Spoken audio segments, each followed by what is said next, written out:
지금까지 청이쌤입니다. 영상을 통해 열심히 학습하는 우리 친구들에게 파이팅을 보내면서요. 오늘도 주제부터 확인해 보도록 하겠습니다.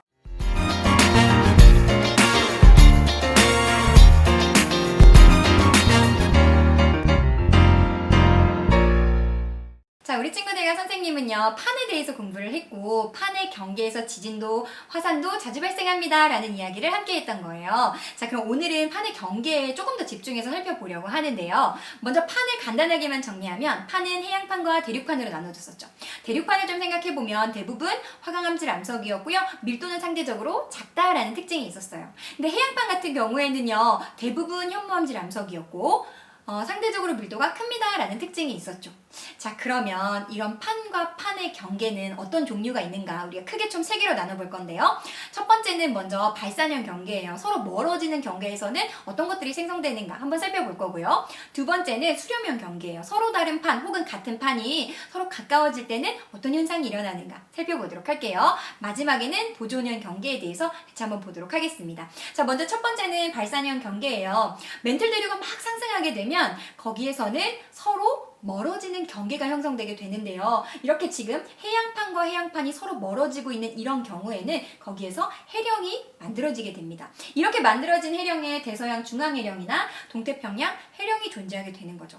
자, 이번에는 해양판이 아니라 대륙판이 멀어지는 경계도 한번 살펴보도록 할게요. 역시나 멘틀 대류가 하게 되면서 즉 멀어지는 경계인데요. 이런 경우에는 열곡대라는 것이 만들어지게 되고 이런 열곡대로 만들어진 것이 바로 동아프리카 열곡대가 있다라고 이해하시면 되겠습니다. 자, 이렇게 우리 친구들은요, 발산형 경계에 대해서 먼저 한번 정리해 주시고요. 두 번째는 수렴형 경계예요. 먼저 서로 다른 판이 서로 가까워질 때 어떻게 현상이 일어나는지 같이 한번 살펴보도록 할게요. 자, 수렴형 경계입니다. 지금 대륙판과 해양판이 서로 가까워지고 있는 거예요. 멘틀 대류가 하강하면서 두 경계가 가까워지는 경계가 형성되는데 이런 걸 우리는 섭입형이다라고 이야기를 합니다. 대륙판보다 해양판의 밀도가 높기 때문에 해양판이 지금 아래로 섭입하고 있는 모습이 보여지고요. 그 부분에서 해구가 만들어진다라고 이해하시면 되겠습니다. 그리고 대륙판 위쪽에서는 습곡 산맥이 만들어진다라고 되어 있네요. 이렇게 만들어진 것에요, 일본 해구라든지 일본 열도, 그리고 페루칠레 해구나 안데스 산맥이 있다라고 이해하시면 되겠습니다. 자, 이번에는 같은 판이 가까워지는 경계도 한번 살펴보도록 하겠습니다. 자, 먼저 해양판과 해양판이 가까워질 때도 이렇게 수렴형 경계가 형성이 되는데요. 이때 해양판, 보다 밀도가 큰 해양판이 아래로 섭입하는 경우에 거기에서 해구가 만들어지고 또 다른 해양판 위쪽에서 호상열도가 만들어진다라고 보시면 되겠고, 이렇게 만들어진 해구에 마리아나 해구가 있다라고 보시면 되겠습니다. 자, 이번에는 대륙판과 대륙판이 서로 가까워질 때는 어떤 것들이 만들어지는지 한번 살펴보도록 할게요. 자, 이렇게 대륙판과 대륙판이 서로 가까워질 때는 우리가 충돌형이라고 해요.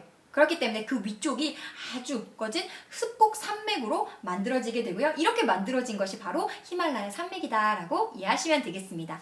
자, 지금까지는 우리 친구들이요, 멀어지는 발산형 경계나 가까워지는 수렴형 경계를 좀 살펴봤다면 그 다음부터는 보존형 경계에 대해서 같이 한번 보도록 할게요. 보존형 경계는 서로 반대 방향인 거예요. 그래서 어긋나는 경계를 우리는 보존형 경계라고 하는데, 그림에서 보시면 지금 변환 단층으로 표시되고 있는 부분이 있죠. 바로 이 부분에서는 서로 방향이 반대이기 때문에 어긋나고 있는 부분이다. 그래서 판이 생성되거나 소멸되거나 이런 일은 일어나지 않지만 지진 같은 것들이 발생한다. 이런 대표적인 변환 단층의 예로 샌 안드레아 단층이 있다라고 기억을 해주면 되겠습니다.